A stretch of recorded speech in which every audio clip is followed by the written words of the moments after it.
Selamat datang kembali. Hari ini kita akan membongkar salah satu pertanyaan paling fundamental dalam strategi. Ini kita ambil langsung dari bab 3 buku Playing to Win. Pertanyaannya sederhana, tapi percayalah, dampaknya luar biasa. Di mana Anda akan bermain? Tepat. Jadi, kita akan kupas tuntas bagaimana raksasa seperti Procter and Gamble, P&G, memutuskan di mana mereka harus bertarung. Dan mungkin yang lebih penting lagi, di mana mereka harus mundur. Betul sekali. Ini bukan sekedar milih pasar baru, tapi soal keberanian bilang tidak pada banyak peluang lain. Misi kita hari ini adalah memahami seni fokus yang kadang brutal tapi efektif ini. Tepat sekali. Dan yang perlu kita pegang dari awal ya, pertanyaan di mana bermain ini nggak bisa berdiri sendiri.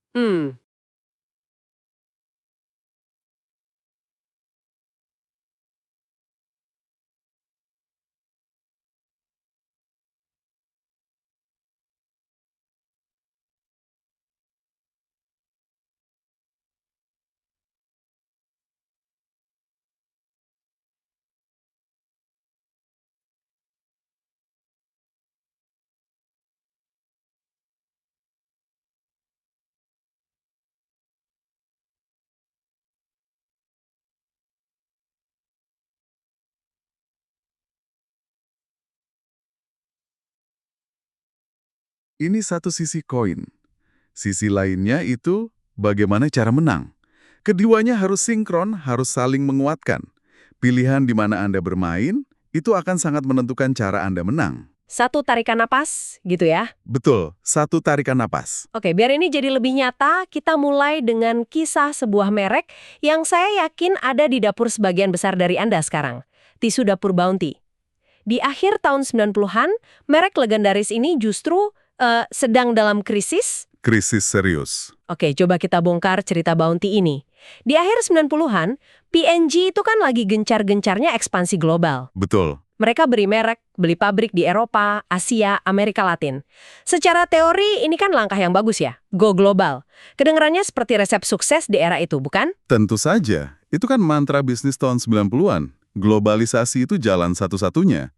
Tapi disinilah ironisnya. Gimana tuh? Yang menarik dari sumber yang kita bedah ini adalah justru langkah yang terdengar paling logis, itulah yang jadi sumber masalahnya. Ada kutipan dari Charlie Pierce, presiden divisinya waktu itu. Tugas pertamanya bukan bikin rencana ekspansi, tapi menyatakan krisis. Menyatakan krisis. Sebentar, ini menarik. Maksudnya krisis karena apa? Karena ekspansinya gagal atau gimana? Krisis karena ekspansi itu sendiri. Upaya untuk jadi pemain global ini menguras sumber daya mereka, uang, waktu, dan yang paling penting, fokus. Fokus ya, kuncinya. Tim riset terbaik mereka itu nggak lagi sibuk bikin tisu Bounty jadi lebih kuat, tapi malah sibuk ngerjain proyek sampingan kayak piring kertas atau... Oh, jadi malah nggak fokus ke produk intinya? Tepat. Mereka kehilangan fokus pada permata di mahkota mereka, yaitu pasar Amerika Utara. Akibatnya, bisnis inti mereka di rumah sendiri mulai goyah. Jadi mereka terlalu sibuk mengejar kelinci di seluruh dunia sampai singa di halaman belakang rumah mereka sendiri kelaparan gitu ya. Saya paham. Analogi yang pas sekali. Tapi kenapa membangun bisnis tisu global itu begitu sulit buat P&G? Nah, buku ini menguraikannya dengan sangat baik. Pertama, di Eropa, pasar tisu itu sudah jadi komoditas. Susah sekali membangun keunggulan merek premium kayak Bounty kalau semua orang banting-bantingan harga. Oke, perang harga. Kedua, di negara berkembang daya beli masyarakatnya masih rendah. Menjual tisu premium dengan harga tinggi itu hampir mustahil. Jadi mereka terjebak. Di satu sisi pasar jenuh, di sisi lain pasar belum siap. Oke, ini sebuah dilema strategis yang pelik. Lalu, apa yang mereka lakukan? Disinilah pilihan di mana bermain itu jadi krusial ya. Tepat sekali. Momen inilah yang mendefinisikan strategi mereka untuk dekade berikutnya. Mereka sampai pada kesimpulan yang brutal tapi jujur. Bisnis Bounty ini bisa sangat menguntungkan. Jika? Jika dan hanya jika mereka fokus 100% di Amerika Utara. Jadi mereka membuat pilihan yang sulit. Mereka memutuskan untuk tidak bermain di panggung global. Wow. Secara bertahap, mereka jual semua aset tisu mereka di luar Amerika Utara. Tunggu dulu. Ini pasti keputusan yang luar biasa sulit. Mundur dari strategi global di era 90-an itu kan sama saja dengan mengakui kekalahan di depan publik. Betul. Bagaimana seorang pemimpin bisa menjual ide mundur untuk maju ini tanpa terlihat seperti kegagalan total?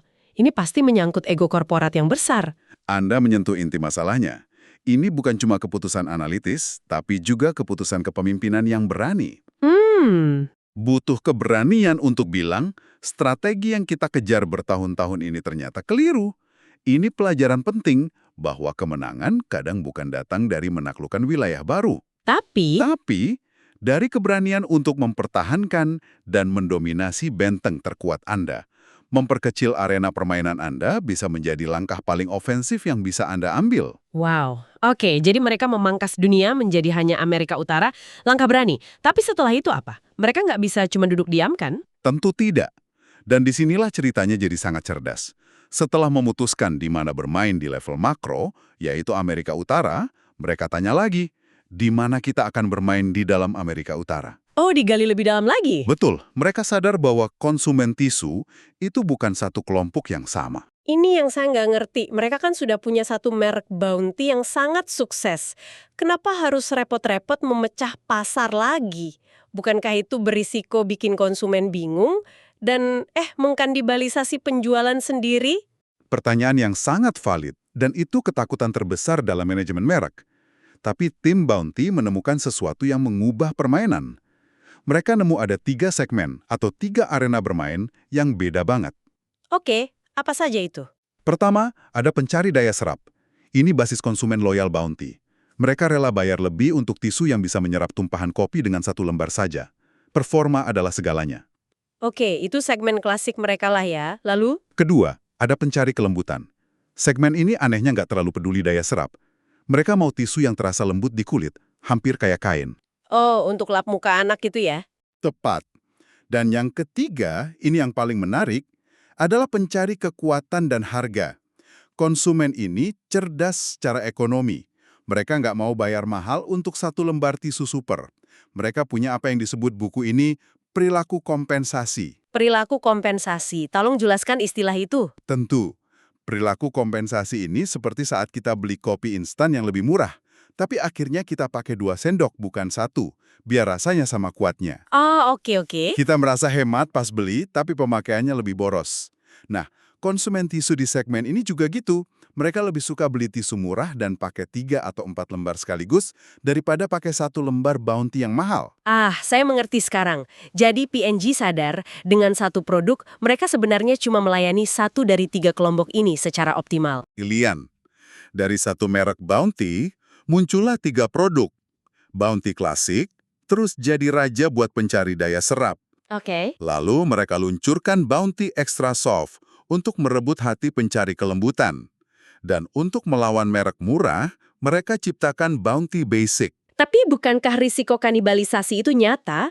Gimana kalau semua pelanggan setia Bounty klasik pindah ke Bounty Basic yang lebih murah? Nah, itulah kejeniusannya. Mereka rancang setiap produk dengan proposisi nilai yang sangat jelas dan beda. Bounty Basic itu cukup kuat dengan harga terjangkau, Bounty Classic itu terbaik dalam menyerap, Bounty Extra Soft itu paling lembut. Jadi targetnya jelas sekali ya? Jelas sekali. Karena itu, perpindahan konsumen ternyata nggak sebesar yang dikhawatirkan. Malah sebaliknya, P&G jadi bisa bermain dan menang di 3 arena berbeda secara bersamaan di dalam satu pasar. Oke, jadi kisah Bounty ini tentang fokus menyempitkan arena dari global ke lokal, lalu membedahnya lagi. Tapi jujur aja, ini terasa agak defensif, strategi bertahan. Apakah strategi di mana bermain ini cuma soal mundur dan bertahan? Adakah contoh P&G justru menggunakannya untuk menyerang dan berekspansi? Pertanyaan bagus sekali. Tentu ada. Memilih di mana bermain nggak selalu berarti menyempitkan. Buku ini kasih contoh fantastis dengan merek deterjen mereka, Tide. Oke, Tide. Tahun 1984, mereka akan meluncurkan liquid Tide. Masalahnya, pasar deterjen cair saat itu sudah didominasi oleh Whisk dari Unilever, pemimpin pasar yang tangguh. Jadi mereka harus berhadapan langsung dengan sang juara bertahan. Apa yang mereka lakukan? Logika konvensional akan bilang, serang Whisk, coba curi pangsa pasarnya. Tapi P&G memilih arena bermain yang berbeda. Oh ya, Alih-alih mendefinisikan arena sebagai merebut pelanggan whisk, mereka mendefinisikannya sebagai memperluas seluruh kategori deterjen cair. cerdas. Jadi, mereka tidak mencoba memotong kue yang sudah ada, mereka justru bikin kuenya jadi jauh lebih besar. Persis. Peluncuran besar itu menarik jutaan konsumen baru yang tadinya pakai deterjen bubuk ke kategori deterjen cair. Dan karena Tide yang paling gencar promosi, mereka berhasil merebut sebagian besar dari pertumbuhan pasar yang mereka ciptakan itu. Baru setelah itu mereka lawan Whisk. Tepat, setelah posisi mereka kuat, skalanya besar, barulah mereka mulai bersaing lebih agresif dengan Whisk. Mereka mengubah aturan main dengan memperluas arena lebih dulu. Oke, jadi kita sudah punya contoh menyempitkan arena seperti Bounty dan memperluas arena seperti Tide. Tapi gimana kalau arena yang paling menguntungkan itu bahkan belum ada? Gimana kalau Anda harus menciptakannya dari nol? Anda baru saja membuka salah satu studi kasus paling terkenal dari P&G, yaitu Swiffer. Swiffer, oke? Ini contoh klasik menciptakan arena bermain yang sama sekali baru. Ceritanya mulai tahun 1995. Seorang manajer bernama Chip Birch diberi tugas memimpin bisnis pembersih permukaan keras kategori yang dianggap tidak seksi dan membosankan di P&G. Membersihkan lantai memang nggak terdengar glamor sih. Sama sekali tidak. Tapi Chip Birch menantang timnya dengan misi ambisius. Mengubah permainan membersihkan rumah secara fundamental. Kuncinya bukan dengan menciptakan pel yang lebih baik. Lalu? Kuncinya adalah dengan melihat aset-aset unik yang dimiliki P&G yang tidak dimiliki pesaing lain. Mereka punya keahlian kelas dunia di bidang kimia, surfaktan, dan yang terpenting, teknologi kertas non-anyaman. Jadi mereka menggabungkan keahlian dari divisi-divisi yang berbeda. Tepat. Mereka melakukan, inovasi kombinatorial. Mereka gabungkan kain pembersih elektrostatis yang menarik debu dengan gagang yang ringan, lalu ditambah larutan pembersih khusus. Hasilnya, Swiffer. Sebuah produk yang bukan pel, bukan sapu. Tapi sesuatu yang benar-benar baru. Mereka tidak masuk ke arena alat pel. Mereka menciptakan arena baru bernama sistem pembersih cepat. Dan dampaknya luar biasa kan? Saya jadi ingat pertama kali pakai Swiffer. Rasanya kayak sulap. Tiba-tiba pekerjaan membersihkan lantai yang saya benci jadi kayak agak menyenangkan. Anda benar sekali. Dampaknya masif. Business Week bahkan menyebutnya sebagai salah satu produk yang mengguncang pasar saham. Swiffer jadi bisnis bernilai miliaran dolar. Wow. Ini contoh paling murni dari bagaimana pertanyaan di mana bermain bisa dijawab dengan di tempat yang belum pernah ada, yang hanya bisa kita ciptakan. Ini semua kan cerita sukses yang sempurna, Bounty, Tide, Swiffer. Tapi menciptakan kategori baru atau restrukturisasi bisnis kan risikonya luar biasa besar. Apa buku ini juga membahas kegagalan mereka? Atau kita cuma dengar cerita pemenang saja? Poin yang sangat kritis. Dan ya, buku ini memberikan peringatan keras tentang sebuah jebakan umum. Apa itu? Banyak perusahaan, ketika melihat arena bermain mereka tidak lagi menarik, mencoba ambil jalan pintas, membeli jalan keluar mereka lewat akuisisi. Oh, beli perusahaan lain di industri yang lagi tumbuh. Betul. Mereka pikir, industri kita lesu, ayo kita beli saja perusahaan di industri lain. Dan kenapa itu seringkali gagal? Karena akuisisi seringkali hanya menutupi masalah inti, bukan menyelesaikannya. Akuisisi itu mahal, menambah kompleksitas, dan yang paling fatal, sering dilakukan tanpa pemahaman strategis yang mendalam tentang bagaimana cara menang di industri baru itu. Jadi beli arenanya bisa tapi nggak tahu cara menangnya gitu ya? Tepat, Anda beli lapangan bolanya, tapi Anda nggak beli kemampuan untuk main bola di situ. Ini semua kan contoh dari P&G, raksasa barang konsumsi. Seberapa relevan ini untuk katakanlah sebuah startup teknologi, atau bisnis jasa, atau bahkan untuk karir kita sebagai individu? Prinsipnya sangat universal. Konteks adalah segalanya, tapi prinsipnya tetap sama. Bagi P&G, arenanya itu segmen konsumen atau saluran distribusi. Untuk perusahaan software, arenanya mungkin platform, iOS lawan Android. Atau model bisnis, langganan lawan sekali bayar. Benar. Untuk Anda sebagai profesional, arenanya bisa jadi spesialisasi industri atau keahlian fungsional tertentu. Pertanyaannya tetap sama, di mana Anda punya peluang terbaik untuk menciptakan nilai unik dan menang. Jadi, apa kesimpulan dari semua ini? Setelah membongkar semua cerita ini, inti dari memilih di mana bermain sepertinya adalah soal disiplin untuk fokus. Tepat sekali. Disiplin untuk mengatakan tidak. Betul. Jika kita rangkum ya, pertama, pilihan ini adalah tentang keputusan sadar di mana Anda akan bertanding Dan yang sama pentingnya, di mana Anda secara sadar memilih untuk tidak bertanding. Kedua, arena bermain itu fleksibel. Bisa dipersempit seperti Bounty, diperluas seperti Tide, atau diciptakan dari nol seperti Swiffer. Ketiga, pilihan ini harus didasarkan pada pemahaman yang obsesif terhadap lanskap yang ada. Dan yang terakhir, Harus selalu terhubung dengan pertanyaan selanjutnya. Bagaimana cara menang? selalu, keduanya adalah dansa yang tidak terpisahkan. Pilihan arena Anda menentukan gerakan tarian kemenangan Anda. Sebagai penutup, coba pikirkan ini. Dalam pekerjaan atau bisnis Anda, kita terus-menerus didorong untuk jadi oportunistik, untuk mengejar setiap pintu yang terbuka.